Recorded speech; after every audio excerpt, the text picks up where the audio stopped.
Many reviewers have their go-to games that they like to use as measuring sticks for excellent game design. To me, Shin Megami Tensei Nocturne is one of those games. I didn't include it on my video on horror RPGs because the fine line between a tense dungeon crawler and a horror RPG is quite a slippery slope. But it was the name that popped up most frequently when I asked around if I had missed any games on my list. So I decided to rectify this glaring omission by giving it a standalone review. Many consider Persona 4 to be one of the best JRPGs of all time, and it's certainly one of my favorites. It's unfortunate that Nocturne, the third title in the Shin Megami Tensei series that spawned the spin-off title, never reached the widespread popularity of Persona, because it too is one of the best JRPGs ever made. However, thematically, it's almost the complete opposite of Persona 4. Whereas Persona is known for its well-written story and believable characters, the story in Nocturne is very minimalistic. Persona is bright and cheery, and the power of friendship is a central theme in its story. Nocturne, on the other hand, is one of the darkest JRPGs ever made. It's also known for its brutal difficulty level, so in a way, you could describe it as the turn-based ancestor of Dark Souls. I think the two games provide great contrast with each other, and that they're both great examples of what JRPGs are capable of in good hands. The game starts with our protagonist visiting his teacher in a hospital, when suddenly and inexplicably the apocalypse happens. This kills the vast majority of the world's human population, save for a few characters. The main character is one of those few who survived, but he has turned into a hybrid of a demon and human called a demi-fiend. Soon after, he finds out that there are only smoldering ruins left of Tokyo, and that's all the backstory we're given. From there starts our journey through a desolate world where demons reign supreme and only the strongest survive. Nocturne uses a battle system called the press turn system, which is based on enemies having affinities and weaknesses for different elements such as fire magic and physical attacks. The player gains and loses turns based on how well you exploit this system. You gain an extra turn for critical attacks and hitting an enemy's weakness, while you lose turns if you hit an enemy with an attack it can resist, absorb, or reflect. The player must try to maximize his turns, but there's a limit to how many extra turns you can gain, so you must use your turns wisely. When the icon signifying turn count blinks, it means you'll lose a turn unless you act. This is an important detail, since you can skip turns at a half cost to try to maximize the efficiency of your turns. For example, if the first and third character both know a fire spell and you're facing an enemy that's weak to fire, it makes sense to skip the turn of your second character. The press turn system isn't limited only to the player, meaning that things can go south fast if the enemy starts exploiting your weaknesses. This is why Nocturne is one of the hardest RPGs I've ever played. It isn't as sadistic as some infamous old-school games like Wizardry 4, but apart from Dark Souls, I can't think of any publisher-backed RPG released during the last 12 years that's as punishing as Nocturne is. Naturally, roguelikes and other independently developed games are excluded from that list. The player must defend himself against the elemental attacks of enemies and bosses in particular by gathering a party that can counter powerful spells. Unlike in other JRPGs, you're alone in this game, but you carry around demons with you, and it's up to you to decide which to use in your party. Each demon has its own attributes, weaknesses, spells, and abilities. You must recruit demons to your team by talking to them during random battles. Demons are divided into different clans and personalities, which affect how they act. Some are dumb or act in an animalistic way, while others talk like gentlemen. Some are sadistic and mean-spirited, while others are compassionate. When trying to recruit a demon, they ask the player for money, items, health, or mana, so you must always risk losing some resources when recruiting demons, as they might suddenly decide to bail on you or even attack you. They can also ask personality-type dependent questions, which are often philosophical in nature. Many of the questions reveal something about the worldview of the player. Things like, do you envy how plants live? Or, do the strong have the right to oppress the weak? This is sort of related to the storyline, but more on that later. Like in other Shin Megami Tensei titles, you can fuse two or more demons together to form a stronger one that inherits some of the spells of your previous demons. And like in Pokemon, your demons can evolve to another form if you keep leveling them long enough. Another form of character customization that's unique to Nocturne is Magatama. Magatama is a form of parasites you can equip on your character. They function simultaneously as a spellbook and armor, as they give the player stat boosts as well as both elemental weaknesses and a strength. In order to survive encounters with different demons, the player must switch between different Magatamas. For example, if you run across a group of enemies that likes to use Mudo or Hama spells, it's game over if you happen to be using a Magatama that's weak to dark or light. But you can't switch Magatama on the fly, which can make things scary, as you never know what you might be up against when entering a new area or a boss. After you've explored an area a while, you get a pretty good grasp on what kind of enemies you can face in any given random battle, but after you go to a new area, you'll face new demon types again. So it's a constant process of adapting and evolving your party and character setup in accordance to your environment. I can't stress enough how fatal even regular random encounters can be in this game due to the fact that so many different enemies can absorb and reflect your attacks, on top of the fact that they can exploit the weaknesses of your party members and buff each other.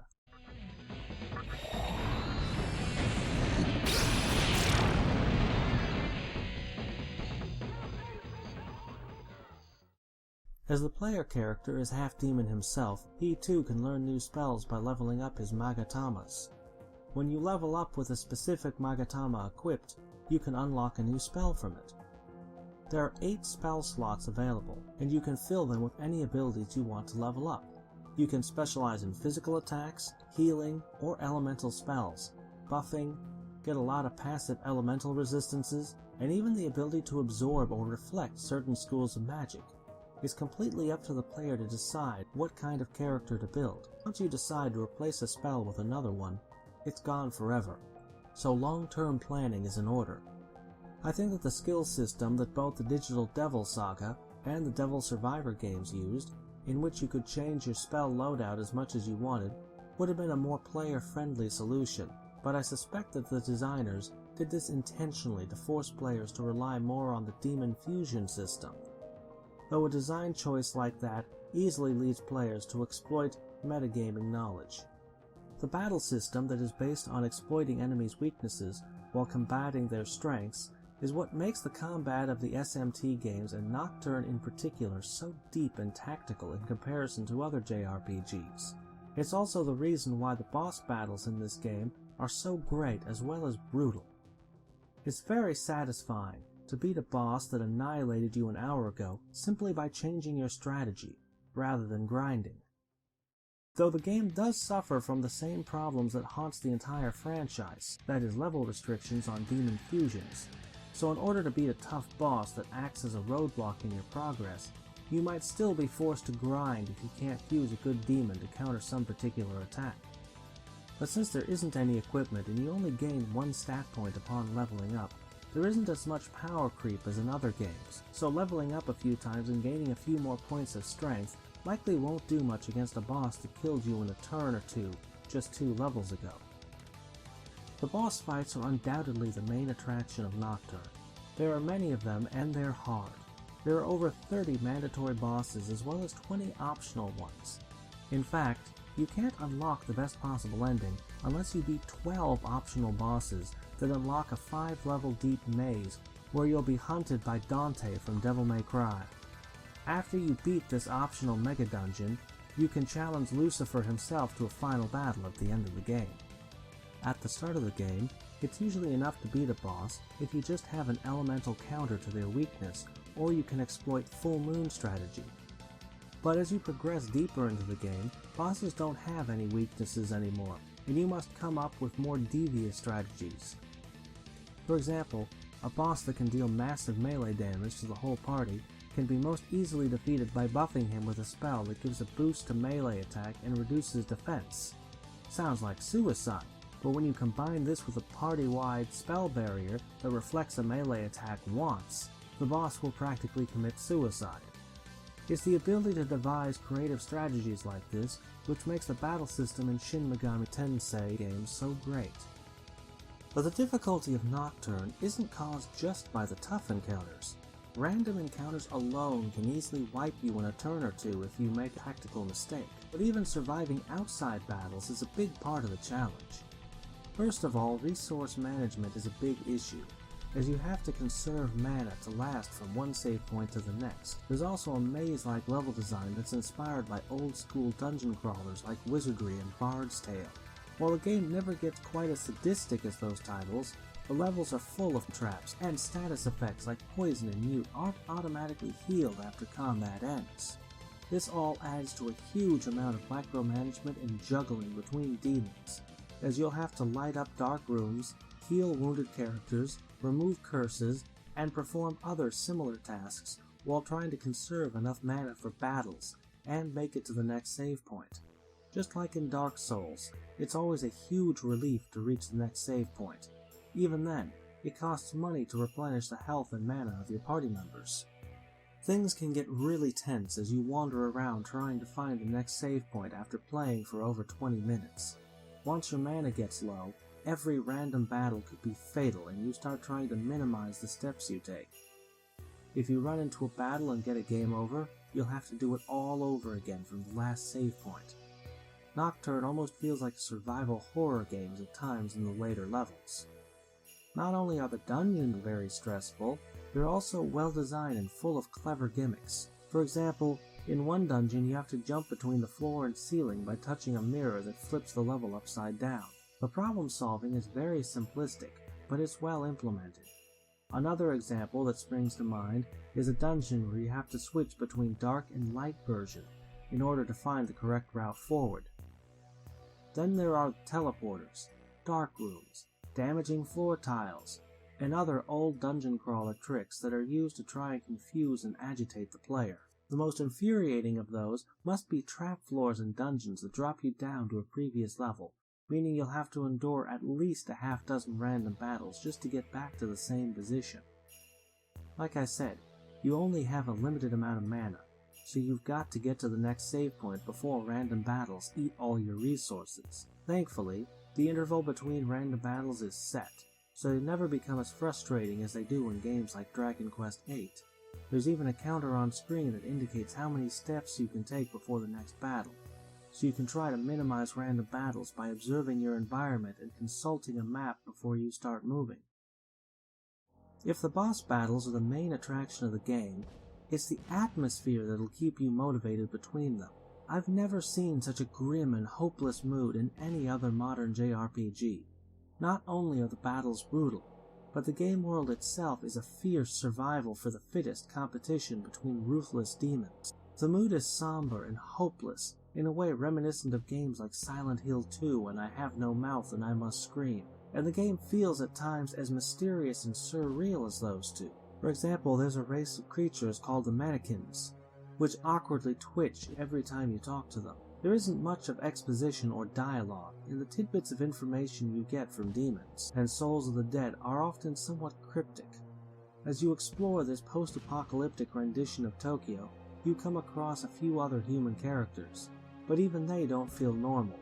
They're eerily calm and unemotional, and have stern looks on their faces throughout the game. Again, I have to compare Nocturne to Silent Hill and Dark Souls in the story and mood department. The storytelling is subtle, and it's up to the player to figure out what's going on. Even though the game mostly consists of combat and exploration, the non-intrusive and minimalistic storyline is very interesting. Although it doesn't get that much screen time, the story is refreshingly different and quite fascinating. The post-apocalyptic vortex world is in a state of conception. It's a clean slate that can be used to resurrect any kind of world one desires by gathering enough of an energy form called Magatsuhi. Different demon factions have started fighting over this energy source, as each have their own ideal for what the world should be like.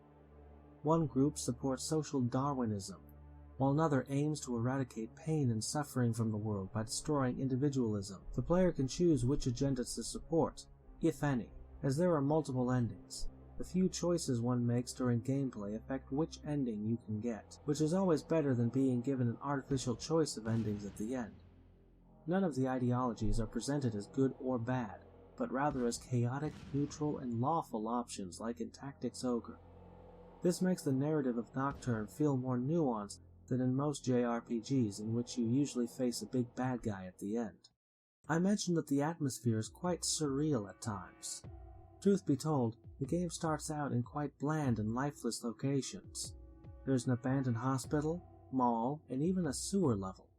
However, the desolate and still mood of these starting areas is replaced by otherworldly weirdness in level design, and architecture becomes more and more abstract once you start exploring the domain of demons. This game has some of the most unique and striking art direction I've seen in an RPG. There's a lot of sharp geometric shapes and stark contrasting colors, combined with a pulsating feel that makes these alien edifices feel alive. This mysterious atmosphere is wonderfully accented by the low hums of the ominous dark ambient soundtrack. Truth be told, it's understandable that this game isn't as well known or as popular as Persona, as the game world is intentionally devoid of life, and the at times extreme difficulty level might be too much for more casual RPG players. I'm not an RPG expert by any means, but I've beaten a fair number of old CRPGs and other more complex and difficult RPGs, and I can say that this one is one of the hardest RPGs I've played, if we're counting the number of game overs it took me to reach the end credits. However, if you decide to try your luck with this game, you should definitely play it on the hard difficulty, as that's the way it's supposed to be played. I'd say this is about 60 to 70 hours long on the first playthrough, though if you decide to go for the true demon ending and kill Lucifer, your game could easily clock over 100 hours if you count all the time lost to game overs. The first third of Nocturne isn't as good, but it gets progressively better, and later on you'll be glad you sticked with it. Nocturne was produced early enough in the 2000s that it managed to be a non-casualized RPG with graphics that aren't that far off from high-budget stuff of the same era. Later on, as games like this got relegated to handheld consoles, their production values started suffering and they became even more niche than before. I don't mind dated graphics, but there's something to be said for what this game does with its visuals and sound. Much like Wizardry 8, Nocturne feels like the end of an era title, which is fitting given how much influence these games took from the Wizardry series. It's a crying shame that we haven't seen any more mid to high production value console RPGs like this. That's not something you can achieve in a grid-based 2D dungeon crawler. I feel very sad about the prospect that the Shin Megami Tensei series might never again reach this level of quality, even if some of the spin-offs are truly excellent and uncompromisingly complex and challenging. The copy-paste dungeons in Persona 3 and 4 are a joke when compared with Nocturne's dungeons, and Strange Journey and 4 don't really stack up either in level design nor in difficulty. I do think that Dark Souls' popularity has renewed public interest to the point that it could be a big success if someone developed a similar turn-based JRPG with a high difficulty level, open-ended gameplay, and darker and more restrained story and art style that keeps vapid anime BS and obnoxious characters to a minimum. If only From Software and some former Atlus employees could get together and make it possible.